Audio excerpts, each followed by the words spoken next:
کا استناد کا پایا کیا ہے، درجہ کیا ہے، جبکہ قرآن مجید کا ہر حرف جو ہے وہ مستند ہے، بلا لا ریب فیہ کا مصداق ہے۔ یہ فرق تو ہوں گے۔ اور دوسرا فرق بہت اہم یہاں ہے کہ یہاں سالوں کا تعین کر دیا، یعنی زیادہ سے زیادہ 9 برس کے اندر اندر یہ صورتحال بدل جائے۔ حدیث میں جو پیشین گوئیاں آئی ہیں ان میں کوئی تعین وقت کا، بلکہ سورہ انبیاء کے آخر میں 2 آیتوں میں حضور سے یہ کہا گیا کہ آپ کہہ دیجئے ان ادری اقریب ام بعید ما توعدون، اے نبی ان سے کہہ دیجئے کہ مجھے یہ معلوم نہیں ہے کہ جس چیز کی تمہیں خبر دی جا رہی ہے، جس چیز کا وعدہ تم سے کیا جا رہا ہے وہ قریب ہے یا دور ہے، ٹائم ٹیبل میں نہیں جانتا، لیکن جو میں کہہ رہا ہوں وہ ہو کر رہے۔ وَإِنْ أَدْرِي لَعَلَّهُ فِتْنَةٌ لَكُمْ وَمَتَاعٌ إِلَىٰ حِينٍ، اور اسی صورت میں پھر آگے چل کر ایک آیت کے بعد یہ ہے، اور یہ بھی کہہ دیجئے ہو سکتا ہے لعلہ شاید کہ یہ ابھی تمہارے لیے کچھ اور موقع تمہیں مل جائے، آزمائش کا موقع مل جائے، اللہ تعالیٰ تمہیں کچھ بریدنگ سپیس دے دے تاکہ تم اس میں اپنی اصلاح کر سکو، تو گویا کہ آزمائش کی ایک مہلت اور مل جائے تمہیں، یہ ہو سکتا ہے۔ لعلہ فتنۃ لکم ومتاع الی حین، ایک وقت معین تک کے لیے اللہ تعالیٰ تمہیں اور رہنے بسنے کا موقع دے دے، لیکن یہ کہ اس میں کوئی شک نہیں ہے کہ جس عذاب الہی کی میں تمہیں خبر دے رہا ہوں وہ آ کر، اس میں کوئی شک کب آئے گا یہ مجھے معلوم ہے۔ اسی کی ایک مثال اور بھی یہ نوٹ کر لیجئے، جب حضور نے خواب دیکھا، اور نبی کا خواب بھی وہی ہوتا کہ ہم عمرہ کر رہے ہیں، حضور نے صحابہ کو حکم دے دیا۔ سن 6 ہجری کا یہ واقعہ مشہور ہے کہ اب تقریباً 1400 یا بعض روایات میں آتا 1800 صحابہ کے ساتھ آپ احرام باندھ کر عمرے کے لیے اور مکے کا سفر کر رہے ہیں، حدیبیہ تک پہنچ گئے۔ اب وہاں جو صورتحال پیش آئی، مکے والے اڑ گئے، کسی قیمت پر ہم نہیں کرنے دیں گے، گویا کہ خون کی ندیاں بہہ جائیں گی۔ تو وہاں کی صورتحال کو دیکھ کر مصالحت کی حضور نے، صلح کی، صلح حدیبیہ مشہور صلح حدیبیہ بہت ہی اہم ہے، تاریخ کا، سیرت النبی کا بہت اہم واقعہ ہے۔ اس پر بعض لوگوں کے ذہنوں میں یہ اشکال پیدا ہوا کہ حضور نے تو کہا تھا کہ میں نے خواب دیکھا ہے، اور نبی کا خواب تو وہی، اور ہم اس وقت جا رہے ہیں بغیر عمرہ کیے، تو گویا کہ ایک وسوسہ تو آ سکتا ہے، بڑے سے بڑے آدمی کے ذہن میں آ سکتا ہے۔ اور صحابہ کرام تو آ کر حضور سے کہتے بھی تھے کہ حضور بذا اوقات ہمیں اپنے دل میں ایسی باتیں بھی محسوس ہوتی ہے کہ زبان پر لانے سے ہم زیادہ بہتر سمجھتے ہیں کہ ہمیں زندہ آگ میں جلا دیا، یعنی ایسے وسوسے بھی ہمارے دل میں آ جاتے ہیں، دماغ میں آ جاتے ہیں۔ تو حضور نے فرمایا کیا واقعی تم ایسا محسوس کرتے ہو کہ اس بات کو زبان پر لانے سے بہتر ہے کہ ہمیں زندہ جلا دیا جائے؟ عرض کیا جی ہاں یہ تو ہمارا ہے۔ فرمایا ذاک ایمان، یہی تو ایمان ہے۔ شیطان وسوسہ اندازی کرے گا، لیکن جب تمہارا یہ احساس ہے کہ یہ بات اتنی بری ہے کہ مجھے زندہ جلا دیا جائے، یہ میرے لیے اہون ہے، ہلکا ہے بنسبت اس کے کہ میں اس بات کو زبان پر لاؤں، تو ثبوت ہے کہ ایمان موجود ہے۔ ریئیکٹ کا کون سی شے کر رہی ہے اس کے خلاف جو رد عمل پیدا ہوا وہ ایمان سے ہے نا، تو یہ تو پھر ایمان کا ثبوت ہے،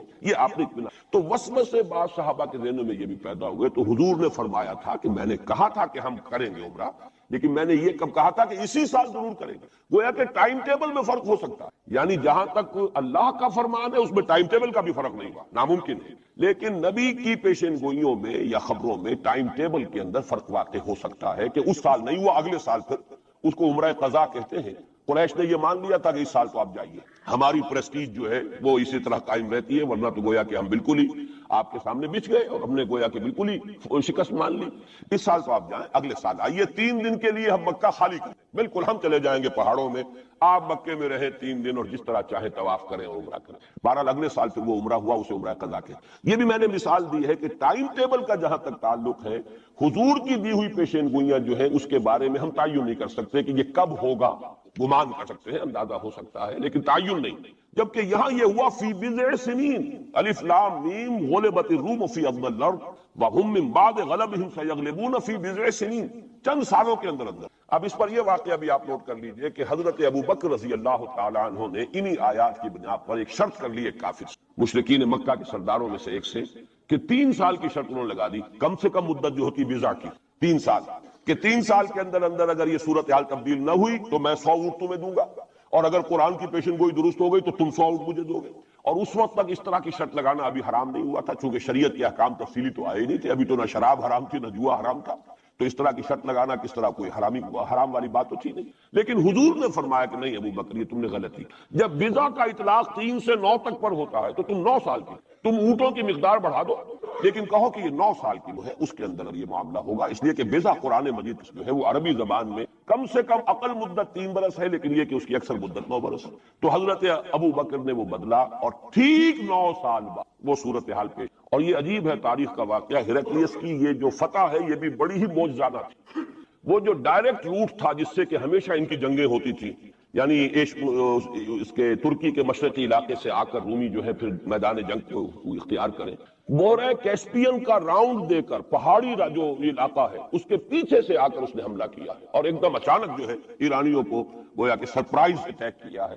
لیکن پھر یہ کہ شکست فاش ہوئی ایرانیوں کو، دوبارہ پھر جو ہے وہ یروشلم پر اس کا قبضہ ہو گیا۔ اس نے منت مانی تھی کہ اگر یروشلم دوبارہ فتح ہو جائے ہمارے ہاتھوں تو میں حمص سے لے کر اور یروشلم تک پیدل جاؤں گا اور وہاں جا کر جو ہے شکرانے کی نماز ادا کروں گا، کیونکہ وہ پھر صلیب انہیں دوبارہ واپس مل گئی، صلیب کو دوبارہ ریسٹور کرنا تھا اسی جگہ پر جا کر، تو پیدل چل کر یہ آیا۔ اور تاریخ میں نوٹ کر لیجیے جب یہ پیدل چل کر آیا تھا اسی وقت، اب زمانہ کافی گزر چکا تھا، تو پھر جو حضور کا نامہ مبارک گیا ہے سن 7 ہجری میں، یہ وہ زمانہ ہے جبکہ یروشلم وہ آیا ہوا تھا، اور اس وقت پھر ابو سفیان کو بلا کر، اس وقت تک وہ ایمان نہیں لائے تھے، حضور کے نامہ مبارک پر پھر ہیلیکلیس نے پھر سوال جواب کیے اور معلومات حاصل کی، کون شخص ہے، کیسا ہے، حسب نسب کیسا ہے، اس کا کردار کیسا رہا ہے، کون لوگ اس پر ایمان لا رہے ہیں، جو ایمان لاتے ہیں ان میں سے کوئی واپس بھی جاتا ہے کہ نہیں جاتا، کوئی مرتد بھی ہوتا ہے۔ بڑا ذہین انسان تھا، بڑا عالم و فاضل انسان، پہچان چکا تھا کہ یہ وہی نبی ہے جن کا ہم انتظار کر رہے ہیں۔ لیکن وہ یہ چاہتا تھا کہ جیسے قسطنطین نے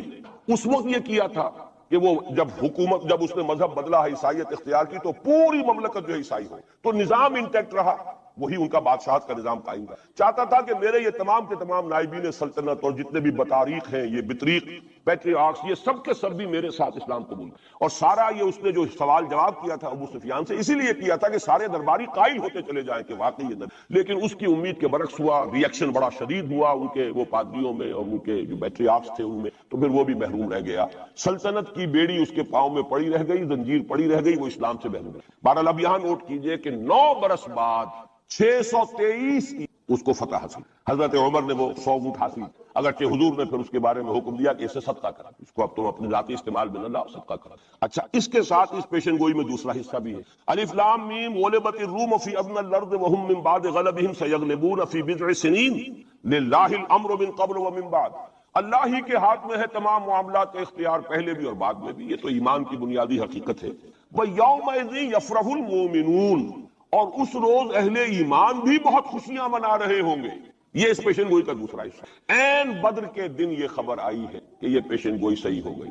9 برس ہو گئے، سن 5 جو نبوی سے اور غزوہ بدر 623 عیسوی میں غزوہ بدر ہو رہا ہے، 622 میں ہجرت ہے اور 623 میں غزوہ بدر، اور جس روز فتح مسلمانوں کو حاصل ہوئی ہے بدر میں، اور سرداران قریش جو ہے وہ کھجور کے کٹے ہوئے تنوں کے مانند جو ہے پڑے ہوئے نظر آئے ہیں میدان بدر میں، عین اسی وقت فتح کی خبر آئی ہے کہ رومیوں کو دوبارہ فتح حاصل ہو گئی۔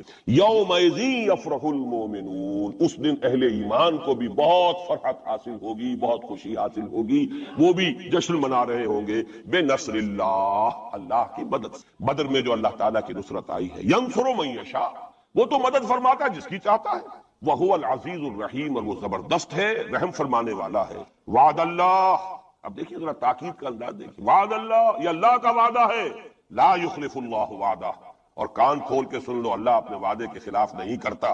ولیکن اکثر الناس لا یعلمون، لیکن اکثر لوگوں کو علم حاصل نہیں ہے، اکثر لوگ جانتے ہیں۔ یہ جو میں نے آیات اور اس کا تاریخی پس منظر، کچھ تھوڑا سا جغرافیائی جو اس کا پس منظر ہے، وہ سارا آپ کے سامنے رکھا ہے۔ اس کا مقصد یہ ہے کہ ایک طرف تو جو پیشین گوئیاں ہیں ان کے بارے میں تعلیم یافتہ لوگوں کے ذہنوں میں بھی اگر کوئی اشکال ہے کہ حدیث میں جو پیشین گوئیاں آئی ہیں تو وہ رفع ہو جائے۔ ہمارے نزدیک قرآن اور حدیث میں کوئی فرق نہیں، قرآن بھی ہمیں محمد کے ذریعے ملا صلی اللہ علیہ وسلم، مجھ پر تو نازل نہیں ہوا، کسی اور پر نازل نہیں ہوا، ابو بکر پر نازل نہیں ہوا، نازل تو محمد پر ہوا صلی اللہ علیہ وسلم، وہ بھی آپ کی زبان مبارک سے ہمیں عطا ہوا، آپ سے لیا ہے صحابہ نے، صحابہ سے تابعین نے، تابعین سے تبع تابعین نے، اور اس کے لیے ریٹن ورڈ ذریعہ نہیں بنا ہے، اصل جو ہے یہ اسپوکن، زبان سے زبان، اور اصل شے آج بھی جو ہے وہ قرات ہے، قرآن کی قرات، اور قرات کا فن جو ہے یہ ہے اصل اس کے لیے حجت۔ یہ لکھنے کا معاملہ جو ہے وہ بھی تھا، اس کے بعد حضرت ابوبکر کے زمانے میں اس کو ایک کتاب کی شکل میں بھی جمع کر دیا، پھر حضرت عثمان نے اس کو ایک رسم الخط پر بھی تمام امت کو جمع کر دیا، یہ بھی بڑی قیمتی چیز ہے۔ لیکن اصل جو ہے میڈیم قرآن مجید کا منتقل ہونا، کہ قلب محمد پر نازل کیا جبرائیل نے، انہ نزلہ علی قلبک، پھر لسان محمد سے صلی اللہ علیہ وسلم حاصل ہوا صحابہ کو، پھر صحابہ کی زبانوں سے، پھر یہ تابعین کو، تبع تابعین کو، تو یہ منتقل ہوتا آ رہا ہے۔ اور ہمارے ہاں جو فن قرات ہے اس میں باقاعدہ سند ہوتی ہے، جیسے فن حدیث میں سند ہے، آپ کس سے پڑھ رہے ہیں، اس نے کس سے پڑھی، اس نے کس سے پڑھی، سند چلے گی. اسی طریقے سے فن قرات میں سند، جو ہمارے ہاں قراء ہوتے ہیں ان کا تعلق جو ہے وہ جڑ جائے گا اسی دور صحابہ کے قرآن. بہرحال اس وقت جو میں عرض کر رہا تھا کہ قرآن اور حدیث میں یہ فرق نہیں، دونوں چیزیں محمد کی ادا کرنا. اور ہمیں معلوم ہے کہ حضور کو وحی صرف قرآن کی شکل میں نہیں ہوئی ہے، وحی خفی بھی ہوئی ہے. بہت سی باتیں اللہ تعالیٰ دل میں ڈالتا تھا. حضور کا خواب بھی وحی ہے، اس اعتبار سے وہ وحی خفی جس کو ہم کہتے ہیں اس پر بھی ہمارا ایمان ہے. البتہ فرق کیا ہے، جیسا کہ میں عرض کر چکا، یہ لفظ بلفظ محفوظ ہے، حرف بحرف، بلکہ لفظ بھی بڑی شے ہے، حرف بحرف محفوظ. وہاں یہ ہے کہ اس طرح کی حفاظت کا جو ہے وہ دعویٰ نہیں. نمبر دو یہ کہ یہاں جو شے ہے وہ اپنے ٹائم ٹیبل کے حوالے سے بھی قطعی ہوگی. وہاں یہ ہے کہ ٹائم ٹیبل کا ہم تعین نہیں کر سکتے، جبکہ قرآن مجید ہی کی 2 آیات آپ کو محکم سنا چکا ہوں. ان ادری اقریب ام بعید ما توعدون، نبی کہہ دیجیے مجھے نہیں معلوم جو کچھ تم سے وعدہ کیا جا رہا ہے وہ قریب ہے یا دور ہے. وَإِنْ أَدْرِي لَعَلَّهُ فِتْنَةٌ لَكُمْ وَمَتَاعٌ إِلَىٰ حِينٍ، اور میں نہیں جانتا، ہو سکتا ہے کہ ابھی تمہیں اللہ ایک مہلت اور دے دے، اور ابھی تمہیں اور رہنے بسنے کا موقع دے دے، تاکہ تمہیں ایک مہلت، ایک آزمائش مزید دے.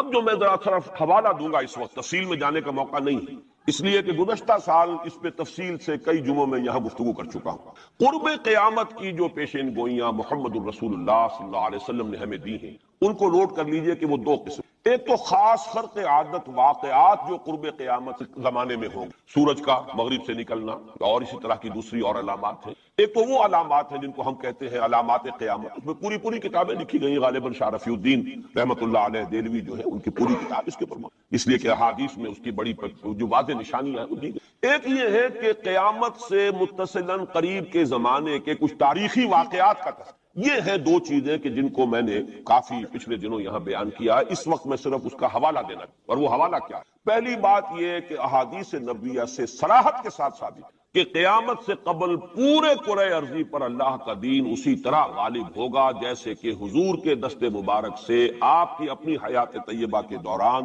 جزیرہ نما عرب میں غالب ہے. یہ قطعی. حضور نے 5 ادوار گنائے، یہ حدیثیں ہم نے اس کے ٹیکسٹ بھی عام کیے ہیں، ندائے خلافت میں ان کے ٹائٹلز پر شائع کیا ہے تاکہ یاد کریں آپ حضرات الحسن کو.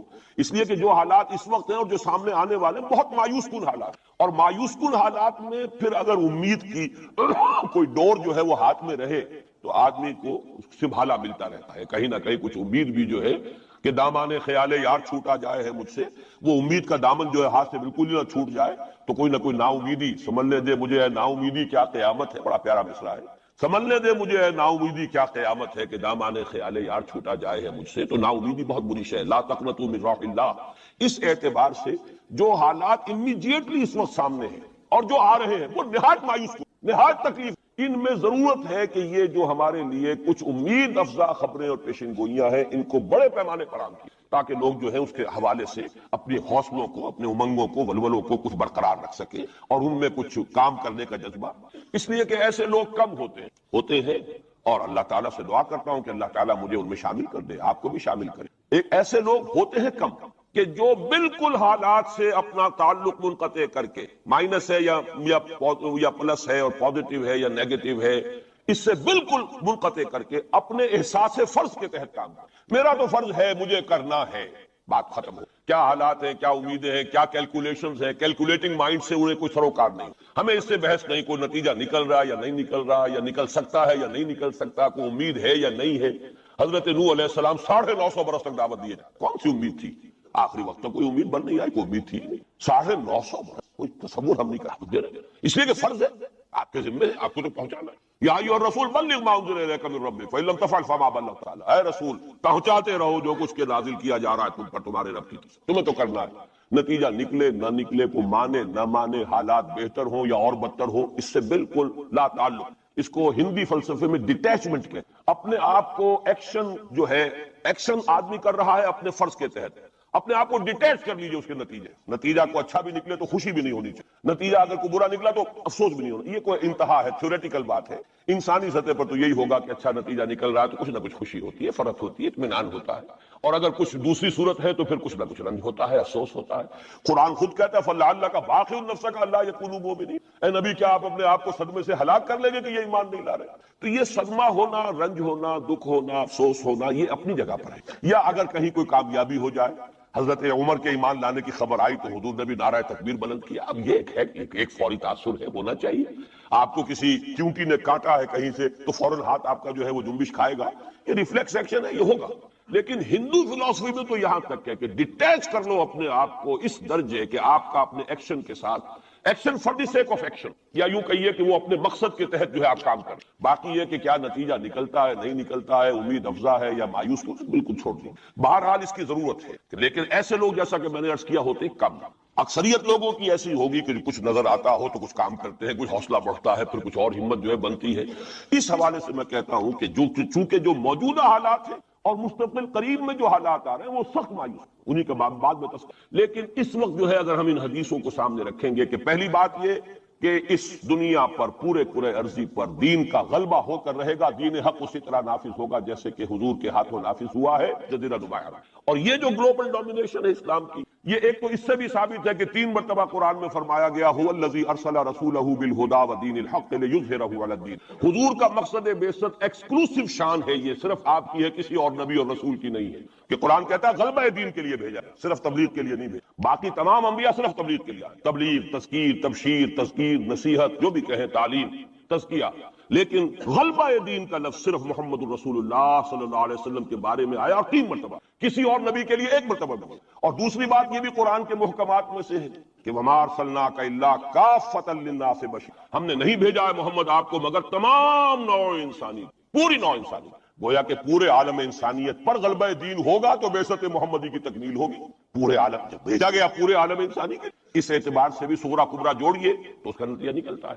باقی یہ کہ حضور نے وضاحت کے ساتھ وہ احادیث جو ہیں جیسے میں نے عرض کیا، میں نے بارہا آپ کو سنائی ہے. حضور نے 5 دور گنوائے ہیں: دور نبوت، دور خلافت علی منہاج النبوہ، حدیث کا ٹیکسٹ میں بیان نہیں کر رہا وقت کی کمی کی وجہ سے. پھر دور ایسی ملوکیت کا جو کٹ کھنی ہوگی، ظالم، کاٹ کھانے والی. پھر دور ایسی ملوکیت کا جو جبری ہوگی. یہ میرے نزدیک جو غلامی کا دور ہمارا گزر چکا ہے اور ابھی ہے، پارشلی ختم ہوا، پارشلی باقی. براہ راست جو ہے ویسٹرن امپیریلسٹ پاورز جو ہیں وہ یہاں سے چلی گئی ہیں، ان کی فوجیں اب موجود نہیں ہیں ہمارے ہاں. لیکن یہ کہ ان کی تہذیب، ان کا تمدن، ان کا فکر، ان کے نظریات، ان کے فلسفے، ان کی سوچ، ان کا طرز بود و باش، انہی کا لباس، یہ سب کچھ موجود ہے. اور ٹیکنالوجی میں، علم میں اور معاشیات میں ہم بالکل بھکاریوں کی طرح ان کے سامنے ہاتھ پھیلانے پر. تو وہ ختم نہیں ہوا چوتھا دور، بلکہ در حقیقت یہ کہ انٹرم پیریڈ ہے چوتھے اور 5ویں کے درمیان. اور 5واں آپ نے فرمایا ثم تکون خلافت علی منہاج النبوہ، پھر 5واں دور آئے گا خلافت علی منہاج. اور اس وقت گویا کہ پوری جو یہ عالم انسانیت ہے یہ اس چوتھے اور 5ویں دور کے درمیان میں ہے. یہ ایک درمیان کا عرصہ ہے، نو مینز لینڈ کہہ لیجئے اس کو، یا یہ کہ برزخی یہ دور ہے.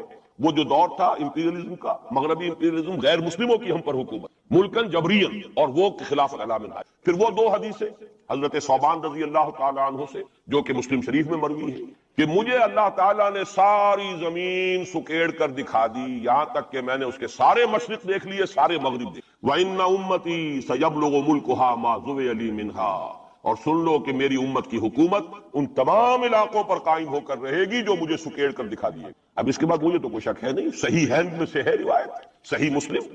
بعض حضرات کے نزدیک تو صحیح مسلم کا درجہ صحیح بخاری سے بھی بلند ہے، لیکن یہ کہ اکثر و بیشتر جو ہے ٹاپ پر صحیح ہند جنہیں ہم کہتے ہیں، صحیح بخاری، صحیح مسلم، یہ حدیث کے مجموعے میں سب سے اوپر ہے. اچھا، دوسری حدیث حضرت مقداد ابن اسود سے، لا يبقى على الارض بيت وبر ولا مدر الا ادخل الله فيه كلمة الاسلام. اللہ تعالیٰ اس روح ارضی پر ایک گھر نہیں چھوڑے گا، نہ اینٹ گارے کا بنا ہوا گھر، نہ کوئی کمبلوں کا بنا ہوا خیمہ جس میں اسلام کو داخل نہ. البتہ اسلام کا داخلہ 2 طریقوں سے ہوگا، بعز عزیز و ذل ذلیل. یا تو گھر والا اور خیمے والا اسلام قبول کر لے گا تو اسلام کے اعزاز کے ساتھ اس کا بھی اعزاز ہو گیا. وَلِلَّهِ الْعِزَّةُ وَلِرَسُولِهِ وَلِلْمُؤْمِنِينَ، عزت تو ہے اللہ کے لیے، اس کے رسول کے لیے، اہل ایمان کے لیے. گھر والا بھی اس کا اعزاز ہوا، اس کے گھر میں اسلام داخل ہوا اس کے اعزاز کے ساتھ. اگر نہیں قبول کرے گا تو نیچے ہو کر رہنا پڑے گا. یؤتوا الجزیۃ عن ید وہم صاغرون، چھوٹے ہو کر جزیہ پیش کرنا ہوگا. تو گویا کہ اسلام تو اس کے گھر میں بھی داخل ہو گیا، لیکن وہ بدبخت اعزاز اسلام سے خود محروم. لیکن غلبہ تو ہو گیا نا. یدخلون فی دین اللہ افواجا کی وہ شکل تو ہو گئی کہ اللہ کا دین جو ہے وہ غالب ہو. اطاعت تو انہیں کرنی پڑے گی، اسلام کی بالادستی قبول کرنی. رہے ہندو، رہے سکھ، رہے پارسی، رہے عیسائی، رہے پرسنل لاء میں ان کی جان، مال، عزت، آبرو کی حفاظت کا ذمہ بھی لیا جائے گا. ان کے عقائد کو بھی زبردستی نہیں بدلوایا جائے گا. ان کے مندروں، گردواروں اور کلیساؤں اور سلوتاس جو ہے سینیگاگ، ان کی حفاظت کی جائے گی. لیکن بالادستی یہ ہے. مسند احمد ابن حنبل کی روایت ہے حضرت مقداد ابن. تو پہلی بات تو یہ ہے کہ یہ یقین کم سے کم مجھے تو اس کا یقین حاصل ہے الحمدللہ، اور میں چاہتا ہوں کہ ہر شخص، ہر مسلمان کے دل میں یقین۔ لیکن اس سے پہلے ایک اور دور ہے، وہ دور ہے کہ جس کو ہمارے اس زمانے میں آ کر دو طبقوں نے اس کے بارے میں اتنی غلط فہمیاں پیدا کی ہیں، اور اکثر ہمارے پڑھے لکھے بزوں میں خیش راسخ العقیدہ مسلمانوں کے اندر بھی دلوں میں نقب لگی ہوئی، سمجھتے ہیں کہ ہم تو قادیانی نہیں ہیں، سمجھتے ہیں کہ ہم تو منکر حدیث نہیں ہیں، لیکن ان حدیثوں پر ان کا یقین نہیں، حالانکہ یہ بخاری شریف کی روایات ہے، حالانکہ یہ مسلم شریف کی روایات ہے کہ اس سے پہلے ایک دور آنا ہے مسلمانوں پر سخت عذاب کا دور، اور یہ عذاب جو ہے شدید ترین عذاب، اس کی جو سب سے اہم شخصیت ہے المسیح الدجال، یہودیوں کے ہاتھوں آئے گا، اور یہودیوں میں ایک شخص پیدا ہوگا، کھڑا ہوگا، جو مسیح ہونے کا دعویٰ کرے گا، المسیح الدجال۔ دجال کہتے ہیں فریبی کو، دجل فریب کو کہتے ہیں، جو فریب سے اپنے آپ کو مسیح کہلوائے گا کہ میں مسیح۔ اس کی وجہ کیا ہے کہ یہودیوں کے ہاں یہ روایت موجود تھی کہ ہمارا ایک سیویئر آئے گا، ہمارا ایک نجات دہندہ آئے گا جو ہمیں پھر دنیا کے اندر غلبہ دلوائے گا، اور ہماری جو پرومسڈ لینڈ ہے وہ پوری کی پوری ہمیں دلوا دے گا۔ وہ جو گریٹر اسرائیل کا نقشہ انہوں نے بنا رکھا ہے، یہ ان کے پرومسڈ خوابوں کی سرزمین ہے۔ اچھا، وہ تو حضرت مسیح آئے تھے علیہ الصلوۃ والسلام، وہ تو آ گئے، انہوں نے مانا نہیں۔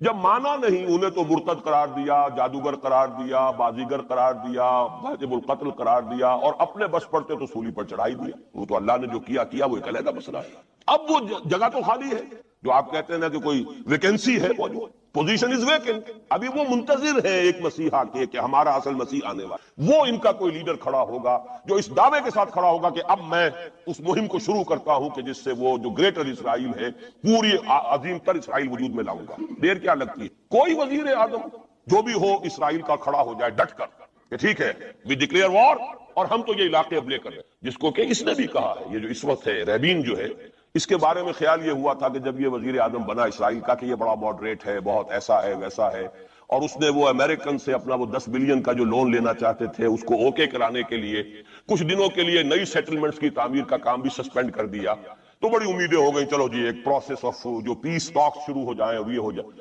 لیکن سب ثابت ہو چکا ہے۔ اسی زمانے میں وہ گیا اپنے فوجی ہیڈ کوارٹر میں، اور جا کر وہاں پہ اپنے فوجی آفیسرز کی وہ جو اب لوگوں میں تشویش ہو گئی ہوگی کہ ہم کس خواب کو دیکھ رہے ہیں اور یہ شخص کدھر چلنے لگ گیا ہے، تو جا کر کہا، اور رپورٹ ہوئی ہے خبر، اس نے کہا یہ نہ سمجھو کہ گریٹر اسرائیل کو میں نے چھوڑ دیا، اس کا نقشہ تو میرے دل پر کندہ ہے، اور میں منتظر ہوں وہ وقت آئے کہ ہم وہ گریٹر اسرائیل کا کوئی شخص کھڑا ہو جائے گا، اس کے لیے وہ ڈکلیئر کر دے گا، کوئی شکلیں اور کوئی سچویشن ہو سکتی ہے۔ اور اس اعتبار سے نوٹ کیجئے کہ یہ بابری مسجد کی شہادت کے بارے میں یہ صحیح بات کہی جا رہی ہے کہ یہ در حقیقت ایک فیلر ہے ہنود اور یہود کے جو گٹھ جوڑ ہے۔ یہ میں آپ کو پہلے بتا چکا ہوں کہ یہ جو وہاں کا ہندو فنڈامنٹلسٹ ہے ہندوستان کا، باقاعدہ وفد گئے اسپین یہ معلوم کرنے کے لیے کہ اسپین میں مسلمانوں کو جو ایکسٹرمینیٹ کیا تھا کس طریقے سے کیا، باقاعدہ یہ تو ریسرچ کرتے ہیں، محنتیں کرتے ہیں، اور بہت ہی مستقل مزاجی کے ساتھ کام کرتے ہیں، ان تو باقاعدہ اس کا بھی جائزہ لیا۔ پھر اسرائیل کے ساتھ جو ہم کے کانٹیکٹ ہو رہے ہیں، اور ابھی جو اسرائیل کا وزیر اعظم وہاں پہ آنے والا تھا، وہ وزیر خارجہ غالباً کسی وجہ سے ابھی جو صورت ہو گئی ہے اس کو ملتوی کیا ہے، تو یہ در حقیقت یہ دیکھنا ہے کہ مسلمانوں کے اندر جان ہے تو کتنی، یہ فیلرز پھینکے جایا کریں، اندازہ ہو جائے کتنا ریئیکشن، وہ ریئیکشن جتنا کچھ تھا ہو لیا۔ اور ہمارا ریئیکشن ہونا کیا ہے؟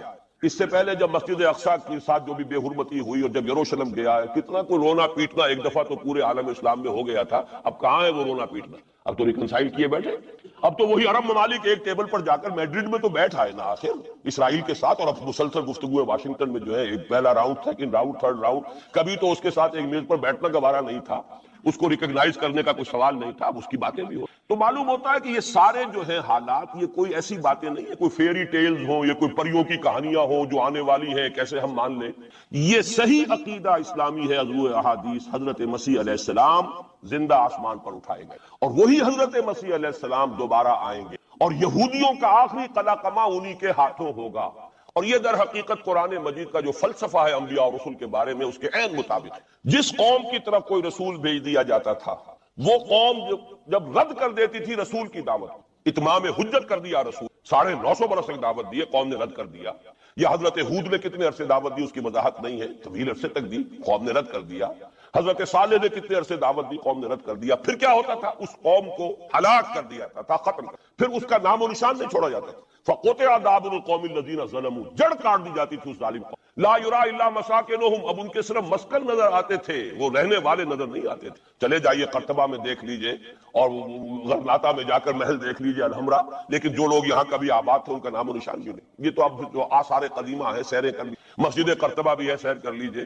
وہ تو اقبال کو تو خیر کوئی اجازت بھی مل گئی تھی نماز پڑھنے کی خاص کوئی، ورنہ وہاں پر تو اس کا بھی امکان نہیں ہے۔ اس کے ہارٹ میں جو ہے وہ چیپل موجود ہے، چرچ موجود ہے۔ بہرحال یہ سارے جو معاملات ہیں جان لی طریقے سے کہ یہ واقعات جن کی خبریں دی گئی ہیں یہ بالکل اس کے مطابق حالات کا جو ہے نقشہ بیٹھتا چلا ہے۔ کوئی یہودی لیڈر کھڑا ہوگا اور وہ مسیح کا دعویٰ کرے گا میں ہوں مسیح، چاہے وہ خود بھی جانتا ہو کہ میں جھوٹ بول رہا ہوں، اور جانتا ہوگا کہ جھوٹ بول، لیکن یہ کہ تمام اس یہودیوں کو جمع کرنے کے لیے لازم ہوگا کہ وہ دعویٰ کرے۔ اس لیے کہ اب بھی موجود ہے جو لوگ جانتے ہیں یہودیوں کو، یہودی اب بھی سپلٹ ہے، ان میں جو زیادہ مذہبی طبقہ ہے وہ زائنسٹ نہیں ہے بلکہ وہ ان سے اختلاف کرتا۔ زائنزم کی اپنی ایک تحریک تھی، وہ یوں سمجھیے کہ ایک ریشسٹ نیشنلسٹ موومنٹ ہے، وہ ایک نسلی قومیت کے اوپر چلنے والی جو ہے وہ ایک قوم پرستانہ حکم جو ہے تحریک ہے۔ جو مذہبی طبقہ ہے، جو یہودی داڑیاں رکھتے ہیں اور جو لمبے لمبے بال رکھتے ہیں اور کالی ٹوپیاں پہنتے ہیں اور لمبی شیروانیوں ٹائپ جو ہے ان کے لانگ کوٹس ہوتے ہیں، اور یہ وہاں مینہٹن میں بڑے نظر آتے ہیں گھومتے ہوئے اور بہت سرمایہ دار ہیں، اسی لیے نیو یارک کو جو یارک کہا جاتا ہے۔ وہ یہودی جو ہے وہ ان میں بڑا طبقہ بھی موجود ہے کہ جو اس زائنزم کو اور اسرائیل کو تسلیم نہیں کر رہا۔ تو ظاہر بات ہے کہ ان کے لیے ضرورت ہوگی کہ کوئی مذہبی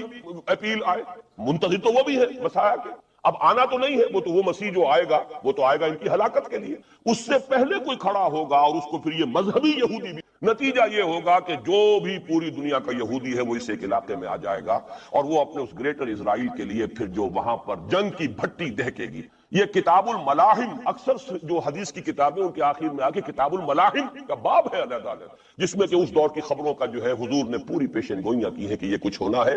جہاں تک المسیح الدجال کا تعلق ہے اس کے بارے میں تو الفاظ یہ ہیں کہ کوئی نبی اللہ کا ایسا نہیں گزرا کہ جس نے مسیح الدجال کی فتنے سے خود پناہ طلب نہ کی ہو۔ خود حضور کی جو دعائیں ہیں معصورہ، اس میں ہے وہ اعوذ بک من فتنۃ المسیح الدجال، اے اللہ میں تیری پناہ طلب کرتا ہوں فتنۃ مسیح الدجال سے۔ وہ فتنہ اب سر پر آیا، یہ چند سالوں کی بات ہے، اور اکثر و بیشتر کچھ اور حوالوں سے بھی، وہ نوسٹروڈیمس کے حوالے سے ہو یا کسی اور کے حوالے سے ہو، پیشن گوئیاں وغیرہ، دنیا میں اس وقت پوری اس فضا کے اندر جو مذہبی فضا ہے یورپ کی، وہ بھی بہت پریگننٹ ہے اس حوالے سے کہ یہ پیشن گوئیاں اور اس طرح کی خبریں اور اس طرح کی آمد۔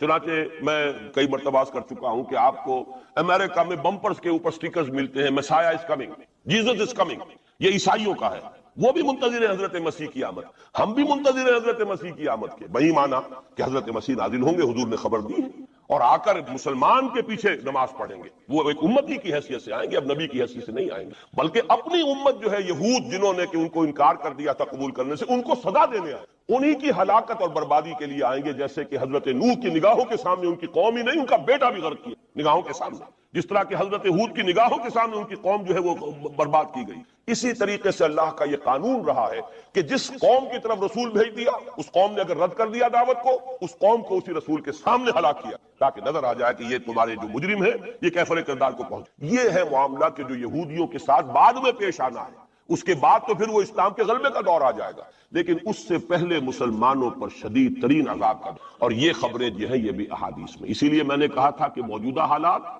اور امیڈیٹ فیوچر بہت ڈارک ہے، بہت گلومی ہے مسلمانوں کی۔ البتہ مسلمانوں میں اور مسلمانوں میں ایک فرق ہے، یہ اس کو نوٹ کیے۔ میں ساری باتیں جو کہہ رہا ہوں محکمات قرآنی کی بنیاد پر، میرا تو بہرحال جو بھی اب زندگی گزری ہے قرآن مجید کے پڑھنے پڑھانے میں گزری ہے، اسی پر سوچ بچار ہے، گفتگو میری ہے تو قرآن کے حوالے سے الحمدللہ، دعوت ہے تو قرآن کی، تو میں جو کچھ کہہ رہا ہوں، لیکن اب ہر چیز کے لیے تفاصیل سے اور تفصیل کے ساتھ دلائل بیان کرنے کا یہ وقت نہیں ہے، مختلف مواقع پر میں اس کے لیے دلائل دیتا رہا ہوں۔ لیکن نوٹ کر لیجئے، میں نے اسی مسجد میں ایک دفعہ ہیومن جیوگرافی کا لفظ استعمال کیا تھا کہ یہ جو تاریخ انسانی ایک جغرافیہ بھی ہے، تقریباً 600 کروڑ دنیا میں اس وقت حضرت آدم کی نسل آباد ہے، ان میں سے 1/5 1 ارب سے زائد ہے، 120 کروڑ کے لگ بھگ ہیں مسلمان، ان سے دگنے ہیں عیسائی حضرت مسیح علیہ السلام کے نام لے، باقی جو ہے وہ پھر بقیہ ہیں، ہندو ہیں، بدھ ہیں، یہ ہیں وہ ہیں، لیکن یہ سمجھ لیجئے کہ یہ ہے ہمارا اس وقت ہیومن جیوگرافی کا ایک معاملہ۔ یہ جو 120 کروڑ کے قریب مسلمان ہیں، کلمہ گو ہے، محمد کا امتی ہے صلی اللہ علیہ وسلم، اب اس کے 2 حصے کر لیجئے۔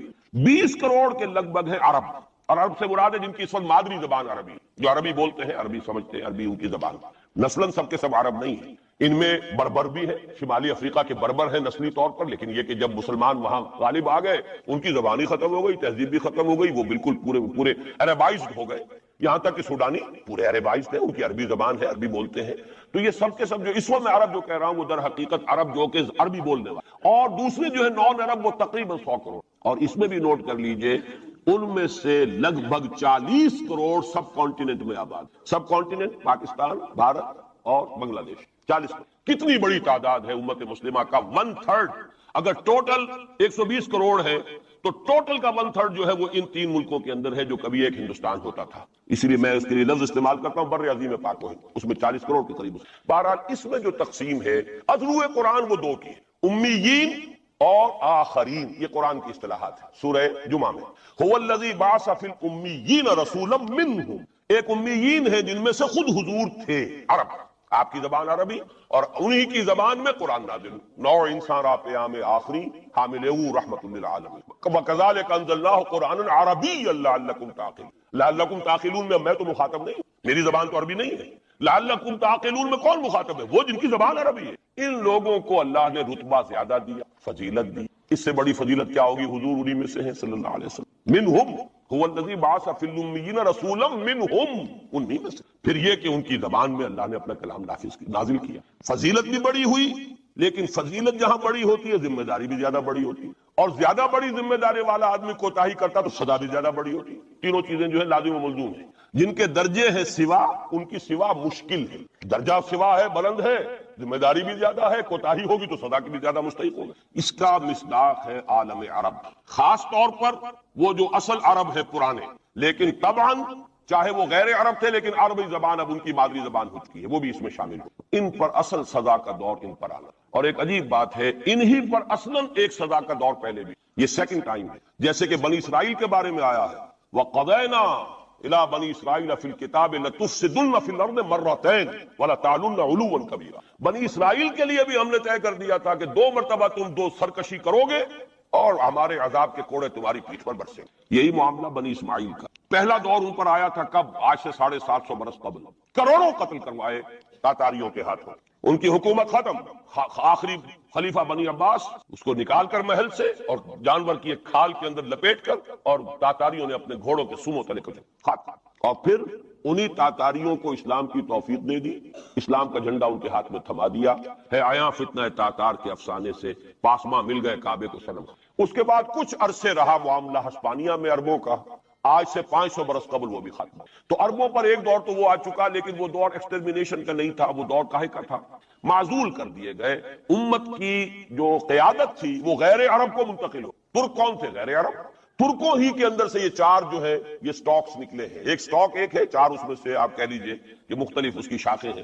ترکان تیموری ہندوستان میں آ گئے، ترکان صفوی ایران میں آ گئے، ترکان سلجوقی مڈل ایسٹ میں رہے بہت عرصے تک، اور پھر ترکان عثمانی کا تو وہ تو گویا کہ جو وہ رومن امپائر تھی اس کا جانشین جو بنا ہے وہ در حقیقت اس کے بعد وہ تو آل عثمان کی حکومت ہے. ترکان عثمانی، یہ عثمان حضرت عثمان نہیں ہے رضی اللہ تعالیٰ عنہ، یہ ایک تاتاری سردار ہے عثمان جن کی اولاد ہے جس کو آپ آٹومان ٹرکس کہتے ہیں. اور یہ پھر سلطنت جو ہے آٹومان گریٹ آٹومان کنگڈم جو کہ اب ختم ہوئی ہے اس صدی میں. پہلی یہ جو صدی ہے اس کی ابتدا میں پہلی جنگ عظیم کے بعد اس کا خاتمہ ہوا ہے. اس کا بس صرف ایک سمجھیے کہ نشان ترکی کی شکل میں رہ گیا ہے، باقی وہ گریٹ امپائر اسی کے ریمننٹس بوسنیا میں بیٹھے ہوئے جن کے اوپر اس وقت ظلم ہو رہا ہے. انہی کے جیورجیا میں بیٹھے ہوئے. جیورجینز تو ہے بھی اصل میں ٹرک، نسل ٹرک ہے. بوسنینز جو ہے ٹرکس نہیں ہے، لیکن یہ اسی زمانے میں اسلام لائے تھے جبکہ یہاں پر آل عثمان کی حکومت قائم ہوئی تھی، اور پورا مشرقی یورپ جو ہے وہ ترکان عثمانی کے زیر نظر. بہرحال یہ ایک سزا کا دور جو ہے وہ تو آ چکا، دوسری سزا اور سختر سزا کا دور اب آ رہا ہے.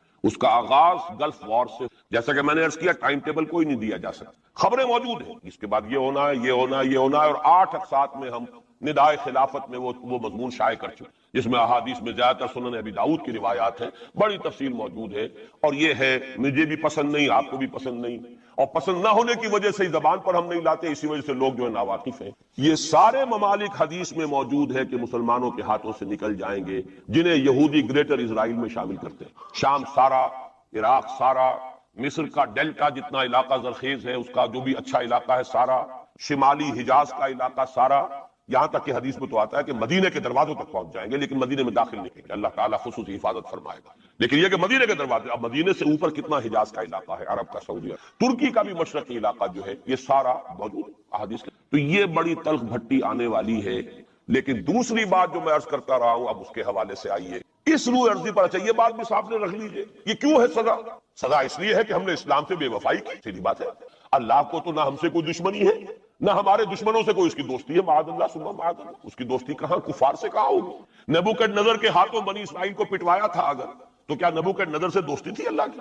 اور کیا اسرائیلیوں سے اور یہودیوں سے کوئی دشمنی تھی؟ ان کو تو غرہ یہ تھا کہ نحن ابناء اللہ واحباؤہ، ہم تو اللہ کے بیٹوں کے مانند ہیں، ہمیں تو آگ بھی نہیں چھو سکتی، لن تمسنا النار الا ایاما معدودات، آئے گی بھی تو چند دن کے لیے چھوئے گی، ہمیں فوراً نکال لے گا اللہ، ہم تو اس کے بیٹوں کے مانند ہیں، چہیتے ہیں، ابراہیم کی نسل سے، ہم سب محمد کی نسل سے نہیں ہیں صلی اللہ علیہ وسلم۔ وہ تو صرف سادات جو بھی ہے سچے سادات ہیں یا بنے ہوئے سادات ہیں وہی دعویٰ کر سکتے ہیں نا کہ وہ حضور کی نسل، اور وہ بھی نسل کیا ہے، حضور کی تو نہیں ہے، وہ تو حضرت علی کی نسل ہے، نسل بیٹی سے تو چلتی نہیں ہے، وہ تو بیٹے سے چلتی ہے۔ حضور صلی اللہ علیہ وسلم کی اصل نسل جو ہے وہ تو اللہ تعالیٰ نے چلائی نہیں، وہ تو حضرت ابراہیم کا بھی انتقال ہوا ہے، اور اس کی اپنی جگہ پر ایک حکمت ہے، وہ اس وقت میرا موضوع نہیں ہے۔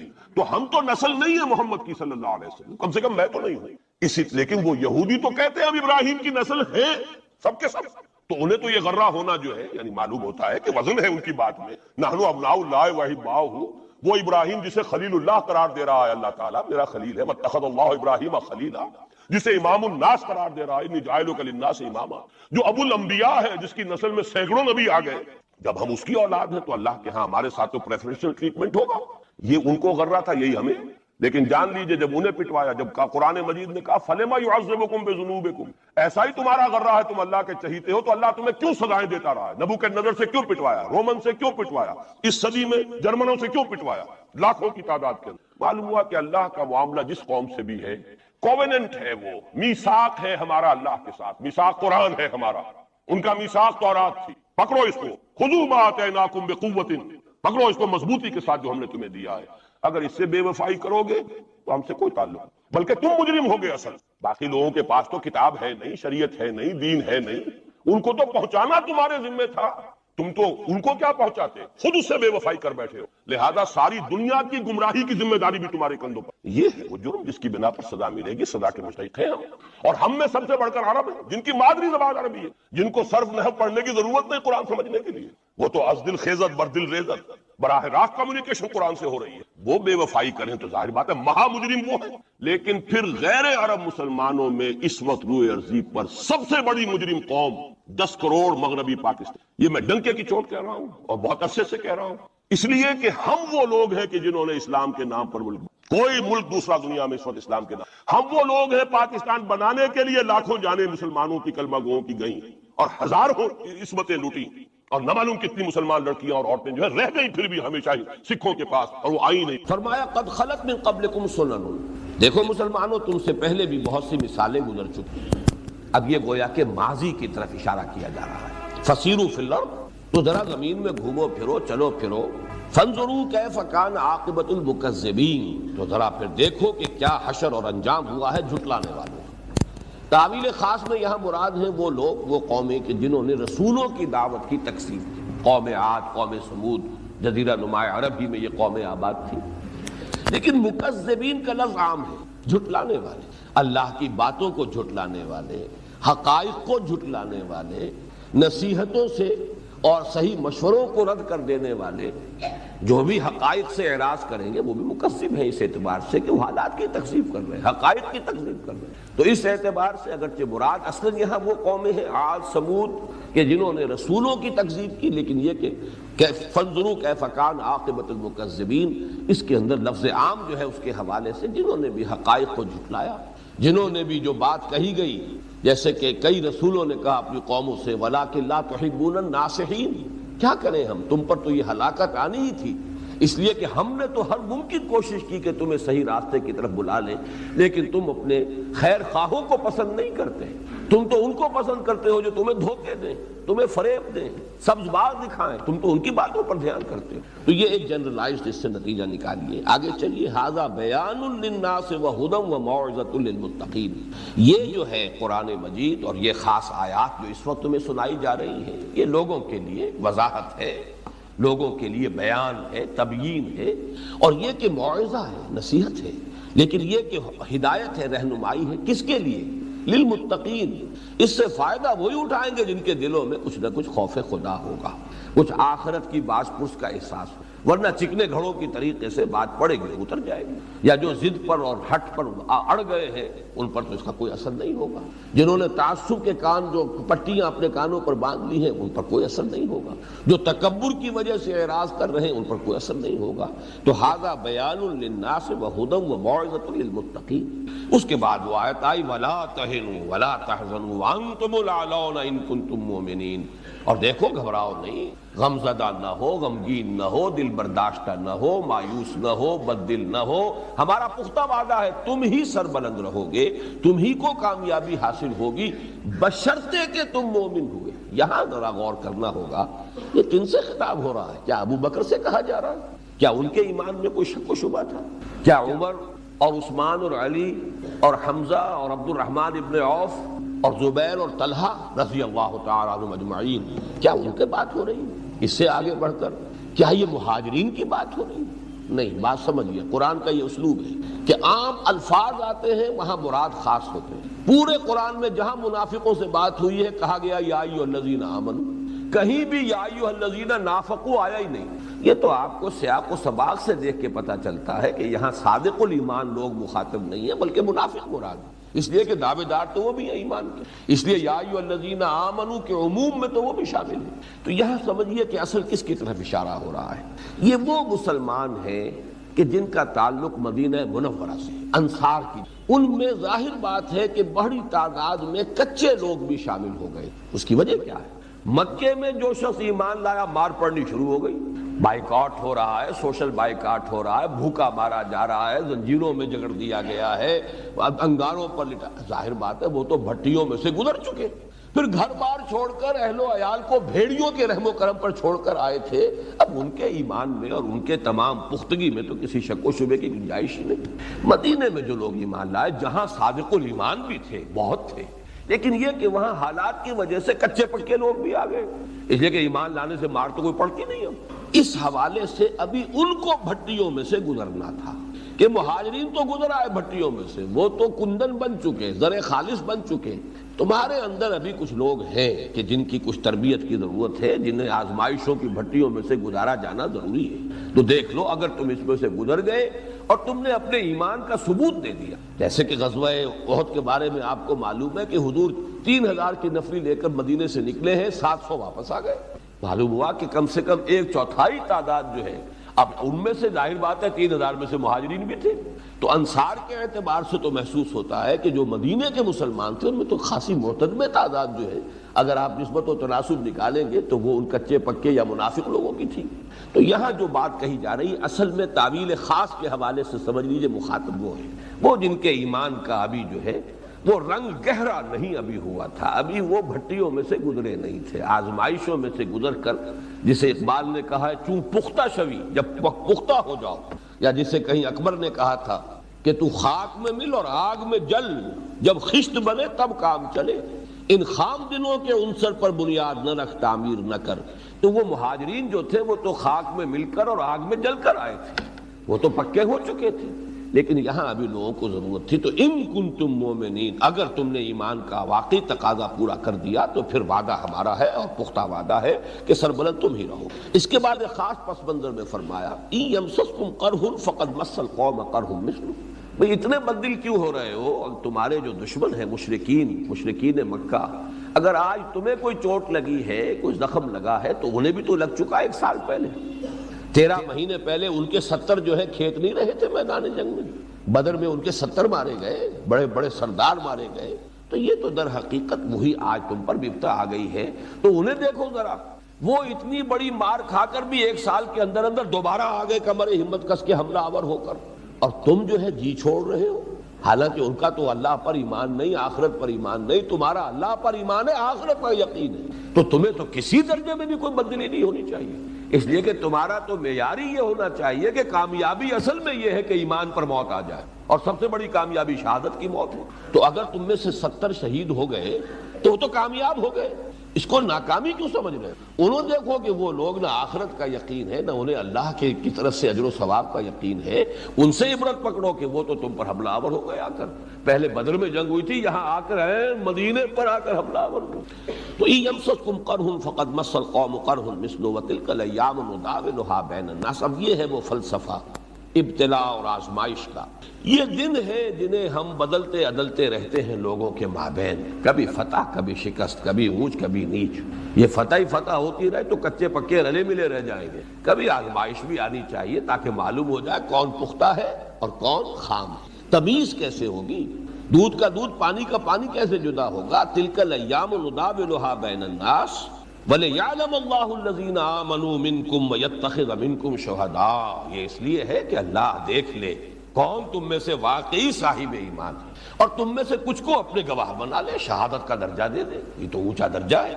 وَاللَّهُ لَا يُحِبُّ الظَّالِمِينَ، یہ نہ سمجھنا کہ انہیں اگر فتح ہو گئی اور تمہیں چرکا لگ گیا تو اللہ کو پسند ہے وہ مشرک، نہیں، اللہ کو ظالم تو پسند نہیں ہے، مشرک پسند نہیں ہے، کافر پسند نہیں ہے، پسند تم ہی ہو، تم سے ہی محبت ہے، لیکن یہ کہ بہرحال تمہاری بہتری مقصود ہے کہ تمہاری صفوں میں کچے پکے جو ہیں وہ ذرا علیحدہ علیحدہ ہو جائیں، تاکہ یہ کہ اور اس سے بڑے مراحل آنے ہیں، سختر مراحل آنے ہیں، اور بھی ابھی اس کے امتحان اور بھی ہیں، لہذا ایسا نہ ہو کہ اس سے بھی کسی زیادہ بڑے کریٹیکل مومنٹ پر، اس سے بھی زیادہ کسی نازک مرحلے میں آ کر جو ہے ایسے لوگوں کی کمزوری جو ہے وہ فیصلہ کن ثابت ہو جائے، تو یہ چھانٹی ہونی ضروری ہے۔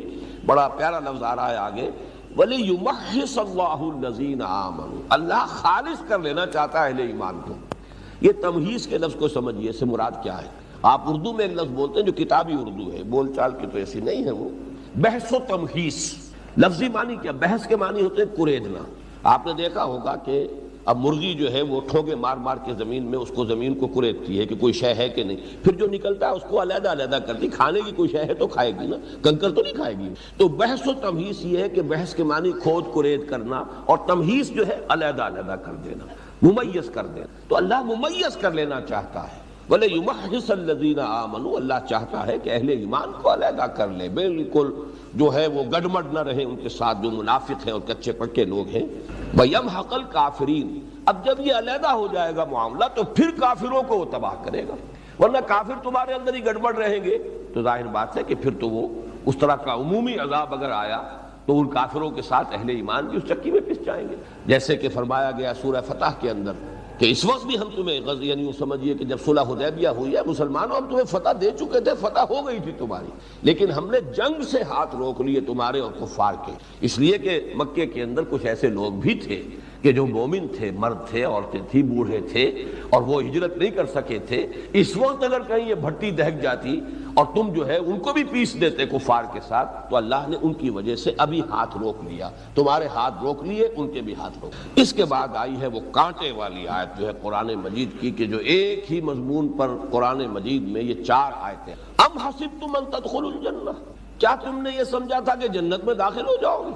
ایک بات تو یہ نوٹ کیجئے کہ یہاں بات تو ہو رہی ہے فتح اور شکست کی، بات فوراً اللہ نے کی جنت کی، کیا مطلب؟ یہ فتح و شکست جو ہے دنیا میں، اس سے تمہیں دلچسپی ہوگی، ہمیں تو اصل دلچسپی یہ کہ کون ہے ہمارے اصل بندے جو ہمارے گھر میں جو ہم نے ان کے لیے تیار کیا ہوا جنت میں پہنچ جاتے ہیں، ہماری دلچسپی تو اس سے ہے، ہم تو چھانٹی کر رہے ہیں اہل جنت کی۔ اور تم بھی اگر صاحب ایمان ہو تو تمہارا معیار کامیابی کا یہ نہیں ہونا چاہیے کہ فتح ہوئی یا شکست ہوئی، کامیابی ہوئی یا ناکامی ہوئی، یہ ہونا چاہیے جس کا خاتمہ ایمان پر ہو گیا وہ کامیاب ہو گیا، چاہے نہایت قسم پرسی کے عالم میں اس کی موت ہوئی ہو، چاہے جیسے کہ ابو جہل نے بدبخت نے حضرت سمیہ کو ہلاک کیا ہے، انتہائی سخت ٹارچرز دے کر کیا ہے، پھر شرمگاہ میں برچھا مارا ہے، جوان بیٹے کے سامنے برہنہ کیا ہے، کیا کچھ نہیں کیا ہے، لیکن وہ تو کامیاب ہو گئی۔ اسی لیے حضور وہاں سے گزرتے تھے اور فرماتے تھے اصبروا یا آل یاسر فإن موعدکم الجنہ، اے یاسر کے گھر والوں صبر کرو، تمہارے وعدے کی جگہ جنت ہے۔ تو اللہ کو تو دلچسپی اس سے ہے، یہ فتح و شکست دنیا میں یہ تو اونچ نیچ ہوتی رہتی ہے، اس سے کوئی اصل مسئلہ نہیں ہے، اصل مسئلہ تو ہے جنت کا۔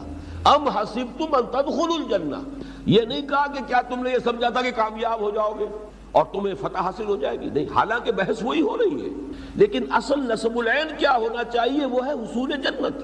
اصل نصب العین کیا ہے؟ فلاح اخروی، اس کو نمایاں کیا ہے. تمہاری نگاہ تو وہاں جمی ہونی چاہیے.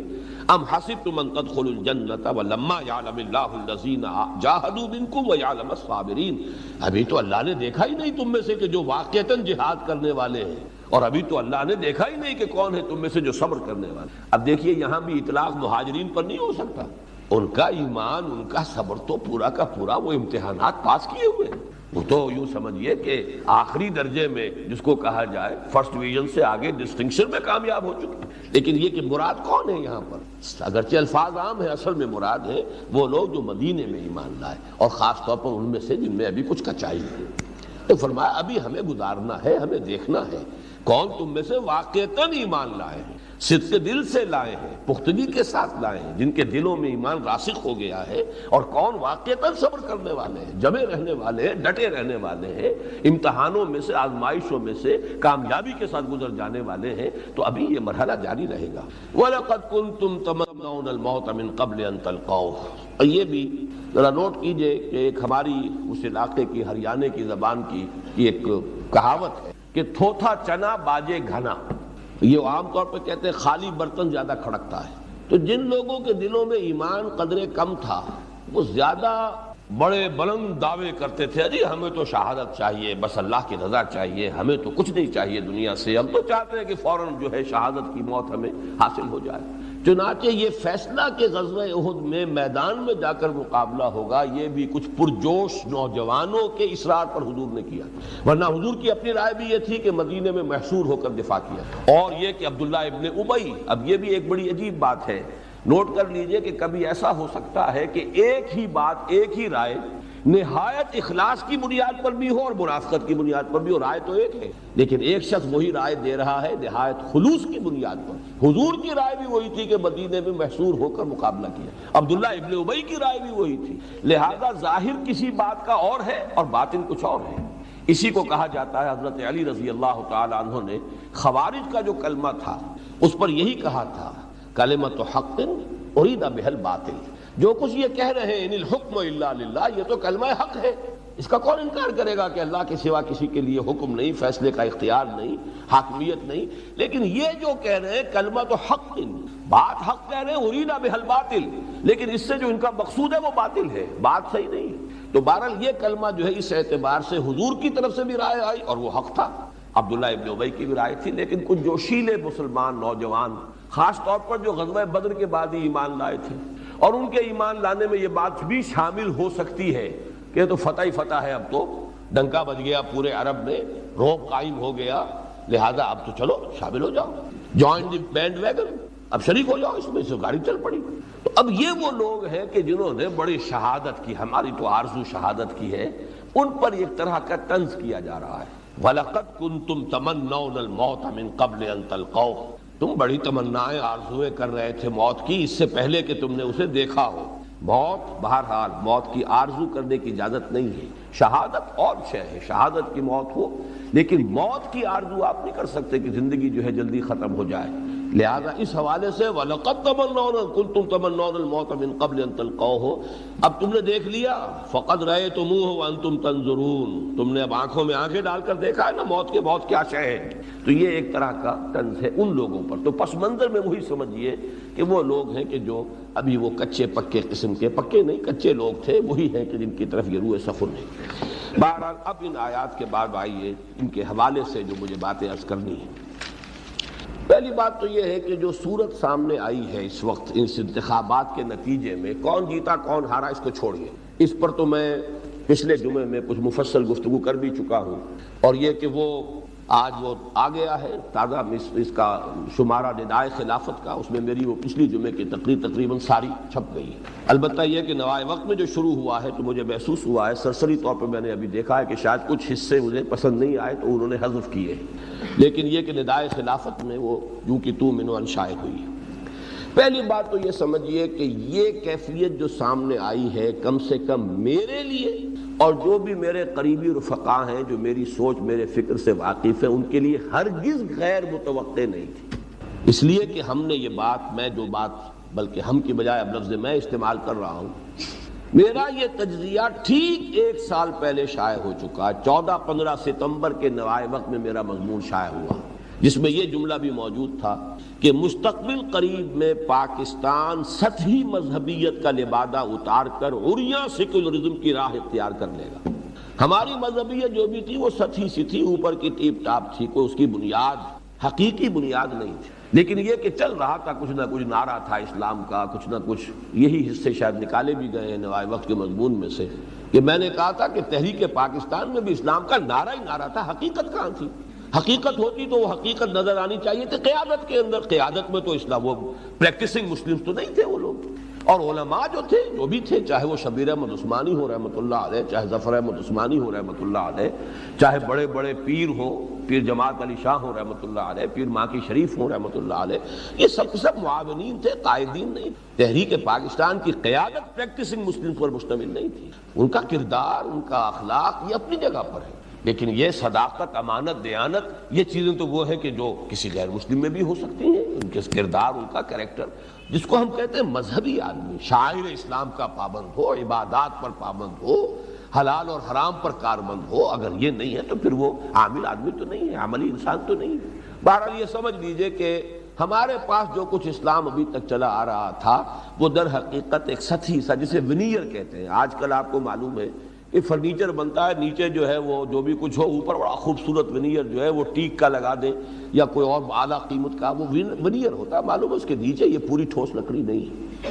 تو یہ بہرحال میں نے تجزیہ لکھا تھا جو 2 مضامین شائع ہوئے تھے، اور اسی میں ایک بات میں نے اور بھی عرض کی تھی کہ مذہبی جماعتیں جو ہمارے ہاں ہیں، مذہبی اور دینی جماعتیں جو اس سیاست میں ملوث رہی ہیں اور جنہوں نے اپنی ساری توانائیاں اس میں گنوائی ہیں، خرچ کی ہیں یا گنوائی ہیں، انہوں نے ایک کریڈٹ لیا تھا جو میں بھی مانتا ہوں کہ ہاں ان کا کریڈٹ تھا، اور یہ کہ انہوں نے یہ کہا تھا کہ ہم چاہے یہاں اسلام نافذ نہیں کرا سکے لیکن ہم نے سیکولرزم کے قدم بھی یہاں جمنے نہیں دے۔ یہ میں سمجھتا ہوں کہ کہنے کا انہیں حق حاصل ہے کہ جو بھی کچھ انہوں نے کیا اس کے نتیجے میں ضرور یہ تھا کہ سیکولرزم بھی اپنے جڑے یہاں پر جو ہے بالفعل جما نہیں سکتا، لیکن یہ کہ میرا تجزیہ یہ تھا کہ اب یہ کریڈٹ بھی ختم ہو جائے، اب یہ ملک جو ہے جو حالات نظر آ رہے ہیں وہ یہ ہے کہ کھلم کھلا سیکولرزم کی طرف جائے۔ تو اس اعتبار سے تو یہ بالکل میرے تجزیے کے مطابق ہے، جو میں نے بات کہی تھی اس کے عین مطابق ہے، تو مجھے اس پر کوئی صدمہ نہیں ہونا چاہیے، لیکن ہوا ہے۔ وہ کیوں ہوا ہے اس کا آپ تجزیہ سمجھیے۔ کسی شے کو علمی طور پر جاننا اور ہے اور آنکھوں سے دیکھنا اور۔ ابھی میں نے آیت آپ کو سنائی، تم موت کی بڑی آرزو کر رہے تھے لیکن اب اپنی آنکھوں سے دیکھ لیا نا موت کو، تو بڑا فرق ہے موت کو دیکھے بغیر اس کے بارے میں گفتگو کرنا اور موت کو آنکھوں سے دیکھنا۔ وَلَقَدْ رَأَيْتُمُوهُ وَأَنْتُمْ تَنظُرُونَ، ذرا انداز دیکھیے، اسلوب دیکھیے، اب دیکھ لیا نا تم نے موت کو،